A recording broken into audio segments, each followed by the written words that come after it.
Wow.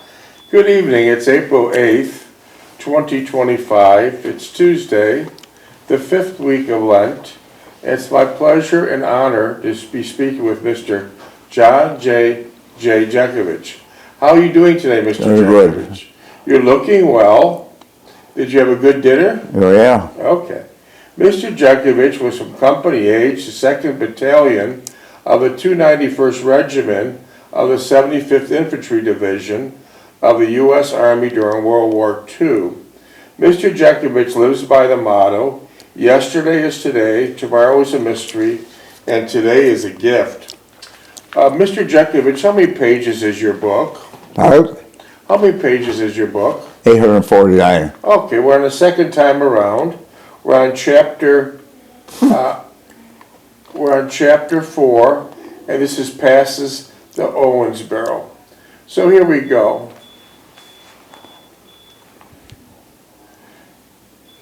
Hello, this is when your friend Smith is trying to get to South Carolina to see his girlfriend Betsy. Yeah. And he told the company sergeant that she's having a baby this weekend, which is a fabricated story, just to drive all the way to South Carolina and see her. You said, say hello to Elaine for me and tell her I miss her. I would like to see Elaine once again, but under different circumstances other than with Smith and Betsy. So Betsy Smith's girlfriend. It was at the very same weekend that Smith left for South Carolina that Larson, and I went to see Lane at the base hospital. Lane looked much older and worn out, and to our amazement found out he suffered a mild heart attack shortly after he reached the hospital from the hike. So Lane, the older man, suffered a mild heart attack, right? Yeah. It was fortunate that he was taken off the hike and transferred to the infirmary and later to the hospital. He also told us he was being transferred to the Brooke Medical Center at Fort Sam Houston the next day. Then he asked if we would ship his personal belongings from a Foot Locker at the camp back home. Larson said that he would. And as soon as we got back to camp, we said our goodbyes to Lane, knowing full well that we'll never see again Lane by all accounts. He would get a medical discharge from the service within a month's time. So you never seen Lane again? No. How old was Lane? Oh, he was 70. Wow. Although it was unfortunate with his heart condition, I was glad for him he was getting out of the Army and all the uncertainty it was entailed. The next few days were occupied with lectures, movies, and compass problems out in the field, but nothing of nature was accustomed to in the previous months.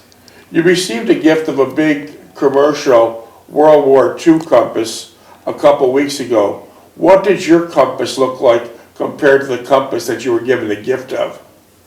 My compass? What did your compass look like? It was older. The one I got was brand new. It was small, right? Yeah. Yeah, okay. But it wasn't like the big one that someone else gave you. Yeah, okay. Okay. The next few days were occupied with lectures, movies, and compass problems out in the field, but nothing of nature were ever accustomed to in previous months. When you left the war, did you ever use a compass again? No. When you left the war, did you ever use a rifle again? No. I see. I managed to pull guard duty in the middle of the week. So you were MPs for a while, right? Yeah. And you did a lot of guard duty, right? Yeah. When you left the war, did you ever think about becoming a policeman? No. That didn't interest you? No. Why not? I never thought about it. Okay.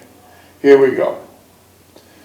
I managed to pull guard duty in the middle of the week, so that helped to break up the routine of the barracks life. Guard duty was for a 24-hour period and also gave me the next day off from active duty. This took the week to Friday, and I began something from an upcoming weekend, like a weekend pass. Since I just had guard duty, I should be relatively free of any duty detail on this coming weekend. So you decided to go to Owensboro, but you went by yourself, right? Yeah. You didn't take Smith, right? No, I didn't take him. No. I decided to go to Owensboro, a fairly large town within the limits of a weekend pass. I asked Larson to accompany me, and he agreed, but that Friday night, when the weekend duty roster was posted, he discovered he was on guard duty that Saturday. So he was on guard duty. So I went alone. You went alone, and that was good, right? Yeah. Because that's when you met Ann Mahaney. Yeah. Okay, let's see how this plays out. That did not deter me, and I decided to go myself, which I really preferred anyway. What type of person was Larson? Hey, he's a nice guy, but he's a chatterbox. Chatter, yeah. Okay. He had a jewelry store. Okay. Didn't you, when you worked at Kimberly Clark, you ran across another chatterbox? Yeah. What was his name? What the hell was his name? Babiak? Babiak, yeah. What did you do? Just tell me. Did he talk all the time? Yeah. How did he do his job if he was talking all the time? Well, he couldn't do it. Did everyone run from him, or did a lot of people like to talk to him? I couldn't listen to his chatter. But when people see him, they kind of run from him? Yeah. Yeah. Wow. Was he from World War II? Yeah. Imagine being in a foxhole with him. Oh, boy. Do you think he was in active duty, or No, he was. I don't think he made active duty. rear echelon? Yeah. Yeah. Okay. I decided to go to Owensboro, a fairly large town and within the limits of my weekend pass. I asked Larson to accompany, but he couldn't because he discovered he had guard duty. That did not deter me. I decided to go myself. I really prefer that anyways. Because everyone went to Evansville, it would be a good change of atmosphere. I tried to find out some information regarding the town at the Red Cross Center at camp, but they were not helpful. I also asked around in my barracks, and only one replied that it was like Owensboro was a dead town. Owensboro, they also make a lot of whiskey distilleries there. Nothing for GIs. There was no large USO, no gambling places. Did you gamble? No. And no red light districts. Did you go to red light districts? No, come on, Dave. Well, I'm just asking in the book. Okay. It sounded like my kind of town, and I look forward to going there. So there was no gambling, bars. It was a nice, quiet, family town, Yeah. which you preferred, right? Yeah. The only hurdles that I had to overcome were Sunday morning inspection and parade. Then I was on my way. I achieved all these goals in approximately 1,300 hours Saturday night. I was on my way to Owensboro. I was a little apprehensive, and I had never done anything quite like this before. Now, how was I getting there? Driving? No, let's read on. Maybe we'll tell the story here. I don't know. Going out on my own without any formal plan and not knowing the circumstances that I would encounter, and nor the wherewithal or resources that I would need. I was determined to see it through, and it would be better, and I'd be better for it, instilling a confidence that would bolster and reinforce what I was seeking. Let's see. I'll read on. I did not tell Larson that I was going to Owensboro for the simple reason that I did not think I needed his guidance and assessment of the situation. Besides, I was more mature than I gave myself credit for. My whole life had been predicted that I would come last in the hierarchy of events, and this was just the way it was. I found out differently, and much to my delight, I met with complete approval. I would not become self-centered as my brothers. So your brothers were self-centered? Yeah. Oh boy. But I would not sell myself short for good of some great, mysterious, all-consuming entity. I felt a new, inspiring exhilaration in my newfound being. My only hope was that I'd be able to sustain it when I returned home. I did not want to revert to the sullen, drab existence that was my life before. I had tasted a cup of fulfillment, and I had developed it in my yearning for more of the same. The bus, here we go, you got a bus there. Yeah. The buses for Evansville and Owensboro left from the PX. They were usually start and leave noon on Saturday and at 1600 hours on weekdays. As the same bus serviced both towns, it was crowded with boisterous GIs, getting their adrenaline pumping for the time on the town. I did not know any of them on the bus, and I was especially early getting the first bus out of camp. After stopping at Henderson, 19. which was the transfer point for the trip to Owensboro, now you boarded a smaller bus. Yeah. So, okay, that answers your question. You took a large bus, Yeah. and now you're at Henderson, and now you're taking a smaller bus.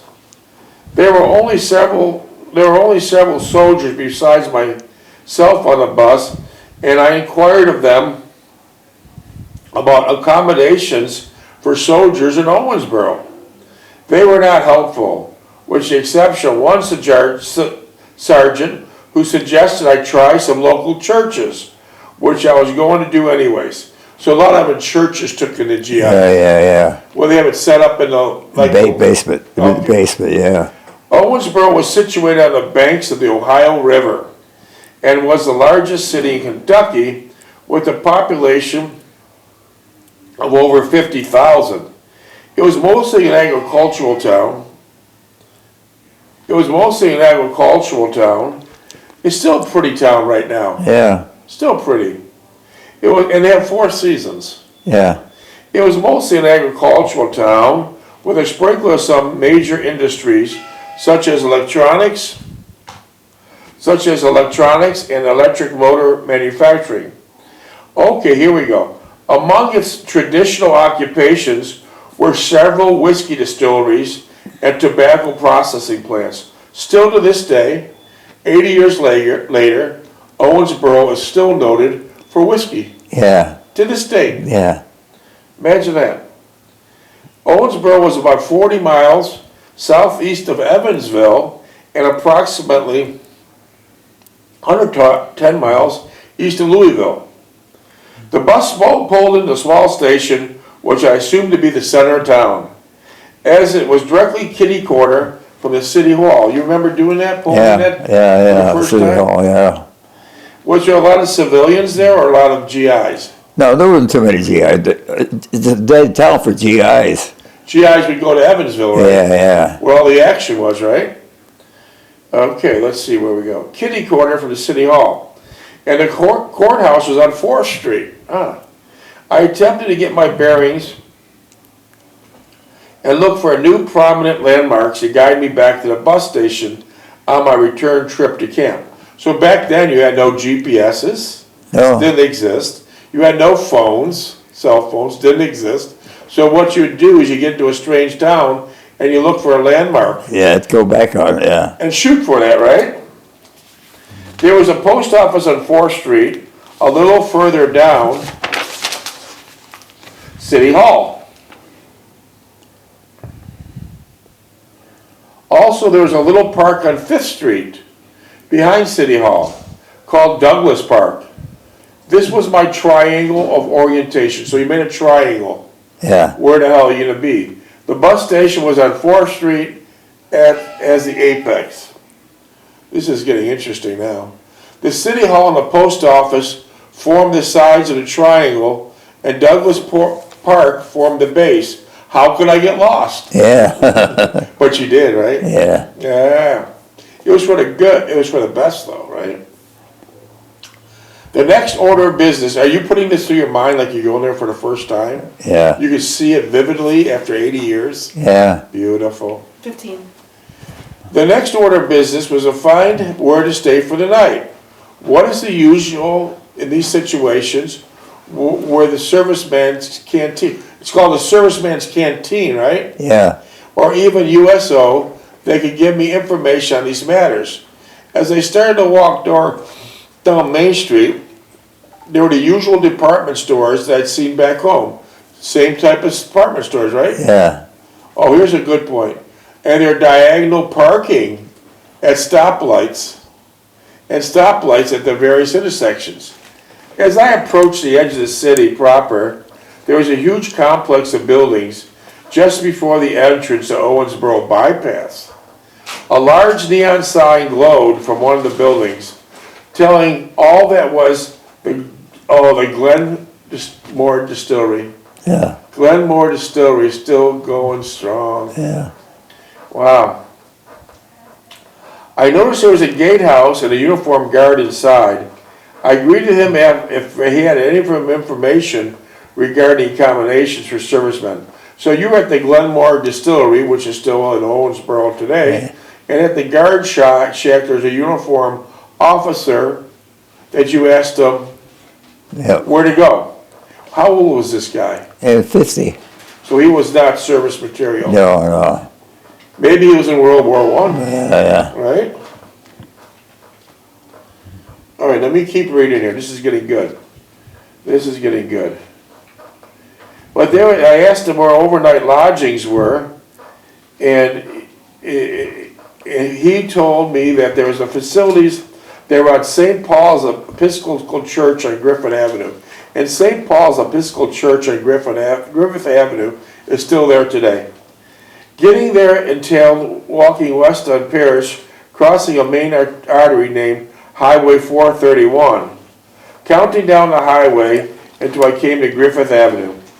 I thought as I walked that this was turning into a 15-mile hike, so it was long. Oh my God. The volunteers, as usual, were very cheerful and helpful. It was a nice sight to see these volunteers, right? Yeah. Yeah, damn right. They suggested that there was a shuttle bus from the bus station in town to church. Evidently, somehow I did not receive that information. So the guard forgot to tell you there's a shuttle bus. Yeah. Instead, you walked Bouncing all over hell, yeah. The sleeping arrangements were in the basement of the church. Was it clean? Yeah. Yeah. What do they have, like a cots down there? They caught the head down there, yeah. As well as a small dining room area for snack breakfast. There were about a dozen cots in the sleeping area, which to me did not appear to be occupied. So there was no one there? Yeah. You had it to yourself, or did people come in? So some of the GIs start coming in. But not many, right? Not many. As I did not see the usual small gym bags we carried for our personal needs, I selected a cot near the outside wall and placed my bag on top of it. So this way here, by placing your bag on top of it, you claim that particular cot. Yeah. Right? Let's see what happens next. As there is no bus available to take me back to the main part of town, one of the volunteers called a cab for me, and it arrived shortly. The fare was 75 cents, and I felt justified in giving the driver a dollar bill. I began walking down Main Street, wondering what my next move would be. Okay, this is getting interesting now. I suddenly struck me that I was hungry and thirsty, and I should be looking for some place to eat. Now, you're in your uniform, right? Yeah. You weren't allowed to wear civilian. No. You would get in big troubles. Yeah. When you were in Owensboro the first time, did you see any MPs there? Yeah. MPs worked every town, right? Yeah. And they were looking for soldiers out of uniform, Out of order. out of being rowdy, Yeah. or possibly going AWOL, right? Yeah. Yeah. After walking past several places that I thought inappropriate, I chanced upon the same named department store that I worked at for a while in school. The cafeteria looked the same. Was that SS Craigs's? Kreski's, yeah. I'll be damned. At the cafeteria up on the second floor, up on the street floor. Just like you had it for the falls. Yeah. The only thing you're missing there was your mother. Yeah. All right? Yeah. The cafeteria looked the same as the one back home, was clean, not too crowded, and the food smelled delicious, which made me all the more hungry. I ordered a hot roast beef sandwich and a bowl of vegetable soup, and for dessert I had cherry pie a la mode. Was that good? Boy, yeah. You had it made. Well, those Kresge's were all over there, all over the place, weren't they? Yeah. I thought as I ate that I'd come a long way from the days when I could not eat in such a place as this. What do you mean you could not eat in such a Well, I never went to those places. Your mother told you to eat in the basement, right? Yeah. That's when you worked there. Yeah. So now you're sitting upstairs. Yeah. Because normally you take your lunch in the basement, right? Yeah. I'll be damned. Even though I did not feel completely at ease, I felt comfortable enough to enjoy my meal and surroundings. I must have sat there for a good hour enjoying my second cup of coffee and observing the people eating. I finally decided to leave, paid my bill, and here we go. Flirted with the cute cashier at the moment. Here we go. And stepped outside to decide my next move. Do you remember what the cashier looked like? Okay. You said you flirted with the cute cashier. Do you remember what she looked like at Kresge's in Owensboro? She's an older woman. Yeah, okay. It was dark, and when I left the cafeteria, I began once again to walk through the streets, looking for something or someone. So you're in the middle of nowhere now. Yeah. No taxis, no nothing. Taking in the familiar sights and sounds that remind me of home. I was envious of seeing couples holding hands and talking, not as strangers, but as close, dear friends. Family groups would bring me back memories of my own family and how infrequently we did anything as a group. It again brought home to me very vividly how much I had missed in growing up. Okay, here's a good point. How much I had missed in growing up, and I'd wondered how it would affect my own family if I ever had one. Okay, here we go. I stopped in front of the theater marquee, which you worked at a theater, right? Yeah. What did you do there? I think I went in there. I think I went in there to see the movie for a while. But in the Falls, you worked at a theater. Yeah. What did you do there? What did you do when you... Usher. Usher, okay. Was there ushers in this one too? Oh yeah. Yeah. I stopped in front of the theater marquee, which stated 8 minutes. which stated in foot-high letters that John Wayne was playing here in a movie entitled The Battle of Midway. Yeah. Wow. War movie. War movie. That movie still plays today. Yeah. You know that? The Battle of Midway still plays today. I decided to go inside, get a glimpse of my future, and rest for a while. I still could not used to seeing civilians at a movie theater, and a novelty preoccupied me more than the movie. I was not impressed with the movie, but found the short subjects and news to my liking. So you're doing more people watching than watching a movie. Yeah. Because up to this point, you're months with nothing but a bunch of guys in uniform. Yeah. So you're observing the couples and the people. And Yeah. it was so nice, wasn't it? After I left the movie, the hour was getting late. I began to look for a place to get a snack and then head back to church for a good night's sleep. I didn't want a chance of walking back to the church as I was not sure of my direction in the dark. I hailed a cab and the driver got me there in a relatively short time with the usual $1 fare. There were several occupied cots and I could see people sound asleep in them.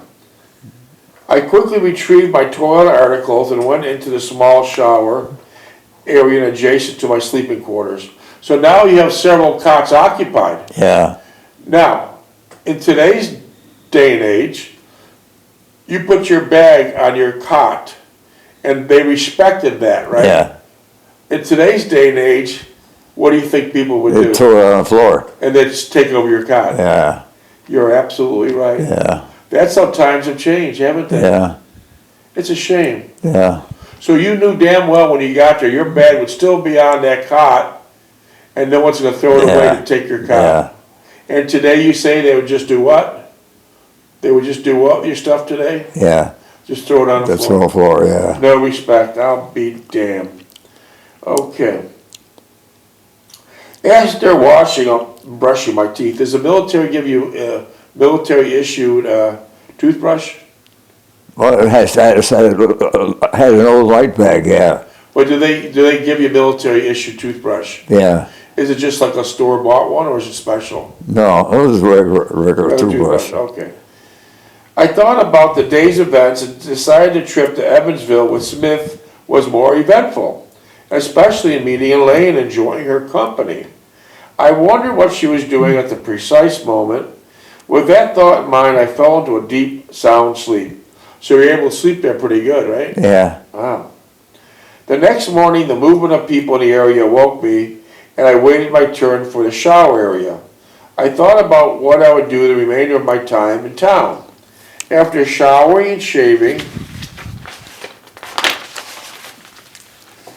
I went to the dining room for a glass of juice, coffee, and a breakfast roll. The volunteer instructed me to be sure to take my belongings with me when I left, as the church hall would close at noon. Oh. So now where the hell do you go? It's going to close Yeah, at noon. yeah. After thinking about that latest bit of information, I decided it would be best to leave my gym bag in one of the lockers at the bus station. Yeah. Did people use lockers in bus stations a lot? Oh, yeah. If they had enough stuff to put in. Oh, I don't think they do that anymore. No. I thanked the volunteers for everything and walked out of the front entrance of the church and waited on a cab to take me to the bus depot. So where would you stay that next night? I don't know. You don't know. Let's see if it's in this puzzle. Having checked my bag in one of the lockers, I stood out in front of the station deciding what to do next. I walked back to the distillery and asked the guard if they had any guided tours. He informed me that there would be one at 1300 hours and several hours from now. With this much time to kill, since I did not have a regular breakfast, I went back to the cafeteria I had eaten the previous night, and it was fairly crowded, and I found a seat at the counter, having ordered one of the breakfast specials. I felt uncomfortable eating at the counter as I become uneasy. Were there any other GIs there? It doesn't say yet. No. As I become more uneasy, I quickly ate my breakfast and left the store. The reason why, this is Kresge. Your mother's worked at Kresge. She was a cook. You worked at Kresge's, but your mother always made you eat in the basement because you were an employee. Yeah. But now you're sitting at the counter of a Kresge and you felt uneasy, right? Yeah. Okay. Okay, let's see what happens next. It was a short walk from the store cafeteria to a little park, which I found easily enough. It was a small isolated park surrounded by commercial and residential buildings on all sides. There was an assortment of varied picnic tables and benches, which I assumed were for exclusive use of office workers from the adjoining buildings. This being Sunday, the park was taken over by local residents of the nearby apartments. They were mostly young couples with one or two children playing catch ball, flying kites, and the usual pastimes young children engage with their parents. When you were a kid, did you fly kites? Yeah, I flew a kite, yeah. Did you make the kite? I make the kites too, yeah. What'd you make them out of? What kind of material? Plastic, tissue paper. Tissue paper. Minutes? 1.5. Huh? 1 in 40 seconds. There were no soldiers about, and it was the case in the entire city. And I felt strange and isolated. I vowed on the next pass I would not come alone and recruit someone to my company. I found an empty bench and preoccupied myself with watching children and discerning the actions and sounds of young parents. Everyone was completely oblivious to my presence. It was as if I did not exist for this moment, but was viewing the scene unfolding before my eyes from a distant object. There's no other GIs around. So let me just ask some questions. So that was the first time you went to Owensboro, but tell me how. I'll read the rest tomorrow because we're running out of time. But I want to know, when you're sitting at this park, how did you eventually meet Annie Mahaney? Well, I was walking around, there was two girls talking outside. And I stopped and asked them where I could go. I asked them a question, and they said, well, we'll drive you there. Okay, so That was one of them, was Annie Mahaney, yeah. So they're standing in front of their house. No, they were standing in front of her house. Her house. And how did you get down that street? Huh? How did you get to that street? I just wandered around. Oh, you had no Just by chance, just by chance. yeah. And tell me exactly what the girls were doing in front of the They were house. just sitting in front of the gate talking. Wow, that was nice. And you had your nice uniform on. You must have looked really sharp. Oh. And then would they give you a ride? Yeah, they took me where I wanted to go. We went to lunch and they drove me around for half of the day.